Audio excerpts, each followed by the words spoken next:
Isang magandang umaga for today's video. Ayan, balik trabaho na naman tayo. Ngayong araw nga, ihatid ko ngayong estudyante ko. At tingnan nyo naman yung mga bata, maaga nga silang pumasok dahil nga maglilinis. Kung napapansin nyo nga, maraming ang dahon kasi nga maraming ang puno dito sa school. Pagkarating nga namin dito sa school, ay tingnan nyo naman may kaklase na siya. Akala ko nga mas mauna pa kami kasi nga lapit-lapit ng bahay namin. Hindi nga muna ako umalis dahil pinagmamasdan ko nga yung mga bata. Naalala ko nga nung kabataan ko, yan din ang ginagawa namin. Actually guys, dito nga pala ako nag-graduate ng elementary dito sa Abangay Elementary School.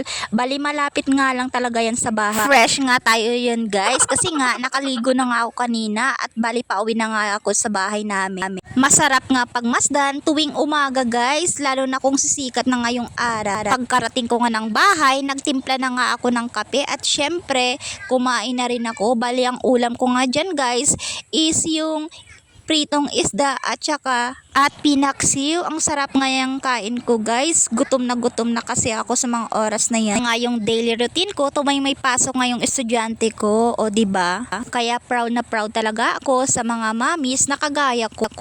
Wala nga ang katumbas yung sipag at tiyaga ng mga nanay sa pang-araw-araw, lalo na kung may pasok yung mga bata. And by the way nga pala guys, i-flex ko nga rin pala yung ginagamit ko sa mukha. Bali yan nga pala is Olay Natural White. Bali yan nga lang yung hiyang na ginagamit. At kung mapapansin nyo nga guys, marami na naman nga akong tagyawat kasi nga darating na naman yung buwanan.